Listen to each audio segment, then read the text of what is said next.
So my name is Fraser Jack and I am currently a licensee. What about you and your journey in the financial services sector? When did you join? Excellent. Yeah, so my journey into financial advice came when I was a chef, and I was giving a lot of financial advice to people around within the Sydney area, which is really easy to do when you're not licensed or qualified.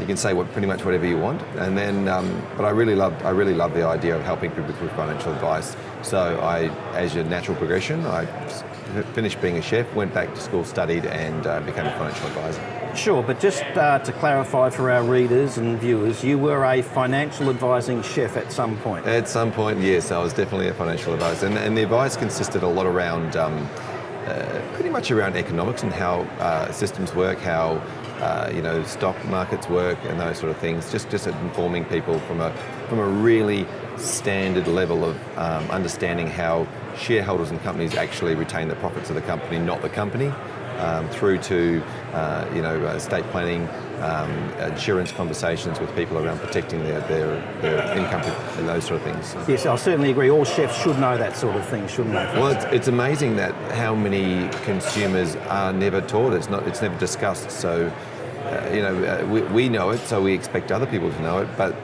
when they've never had the opportunity to discuss it, they just don't know. Let's come back to the financial services sector in a minute. Where did you chef? So I chefed all round from the Whitsundays through to Queenstown in New Zealand but I lived in Sydney for about 5 years, and I had my own business in Sydney, so I was a contract chef. So I would go to hotels and catering companies, I would go to work in a suit and tie, and I would get changed into my chef jacket and chef uniform. There I would do my shift, and then I would get changed back into my shirt and tie, write out an invoice, which was twice the price of any other chef, and hand it to the business owner and put my hand out for a check. So you're an entrepreneur, Fraser. That's exactly right, and it was about the perception of, wow, this person is a business person, not just a chef. Well, were there some lessons, some parallels you could take from that work experience that you translate into your advice or your advice business?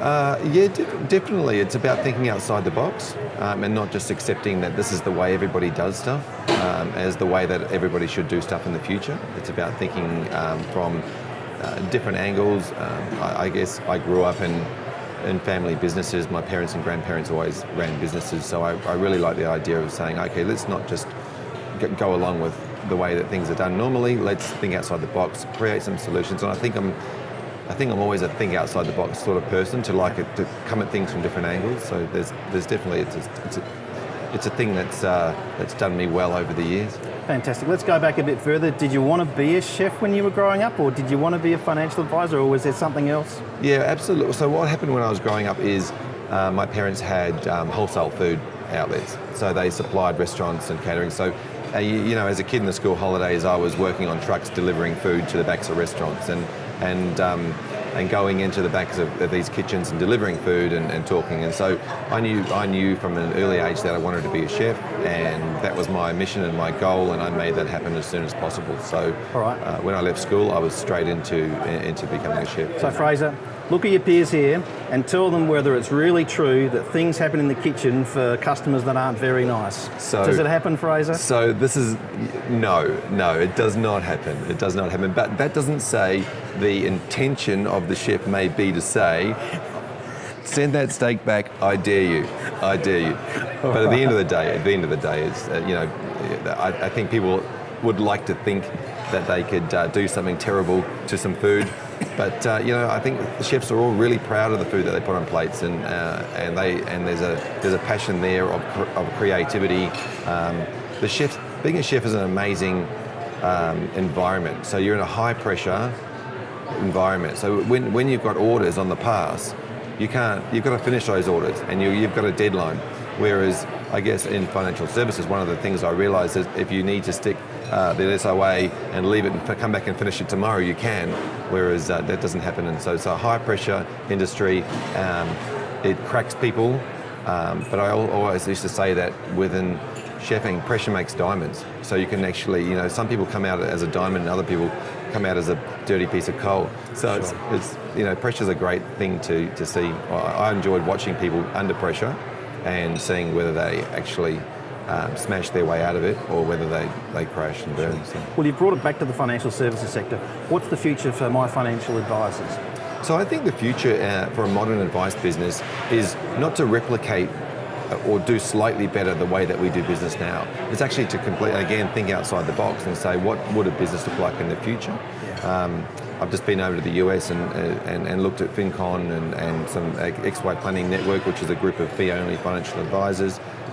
Brought some great lessons back from there.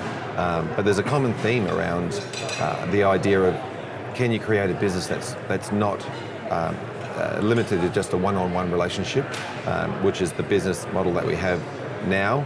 It's a business model which is not scalable in a lot of ways. The only way you can scale it is to bring on more staff and more staff and more advisors.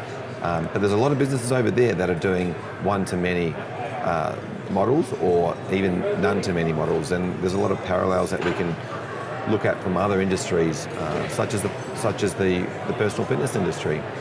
We see programs coming out from Michelle Bridges, which is around creating a program that she can sell over and over and over again without actually having to be there. And I think our industry needs to look to other industries to say, what is our modern businesses looking like in those industries, and can we adapt that model in here? So one of your messages seems to be that the advice, the personal financial advice narrative used to be simpler, but in an evolving world, there needs to be greater flexibility in how that advice is delivered.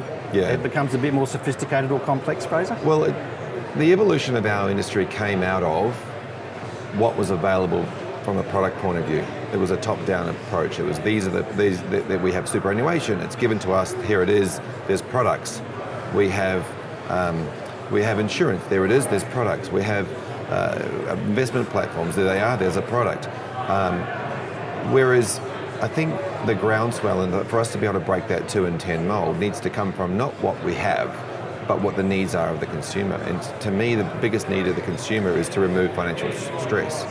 And though that emotion that stress evokes in that person is the starting point. And I think we're in an amazing time in our profession, because we have the ability to help consumers with budgeting and cash flow, making positive financial decisions that don't involve the traditional products that we currently have. We've got technology has developed that we can provide cash flow and budgeting services for our clients at a very low cost to us, whereas only 3 or 4 years ago, for us to do that took a huge amount of manual input from accounts and from reconciling accounts, and now it's become affordable. So I think we're at a point where we can actually help consumers remove financial stress that leads into the next evolution of where they're going to come to, which will eventually be the need for risk products, the need for estate planning products, the need for...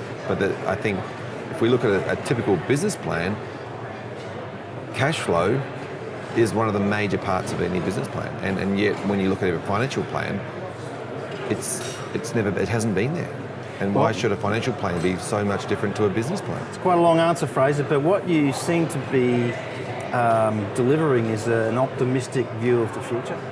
I absolutely believe that. I absolutely believe that. We are in an amazing time within the profession. I think there's some amazing things happening.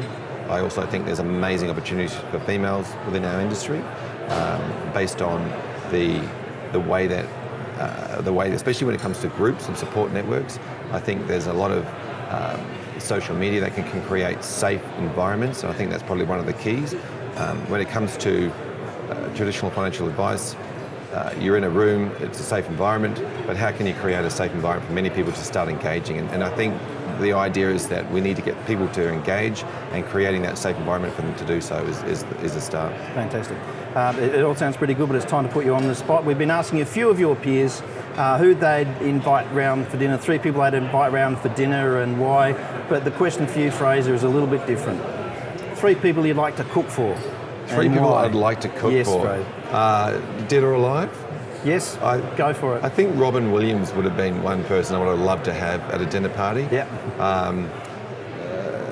Richard Branson, I'd like to also, because I think he's an amazing, an amazing person. Yep. And the third person, it's a tough one, isn't it? But I really love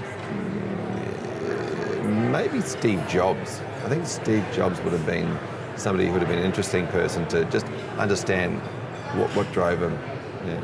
Great answers, Fraser Jack. Thank you for your time. Thank you.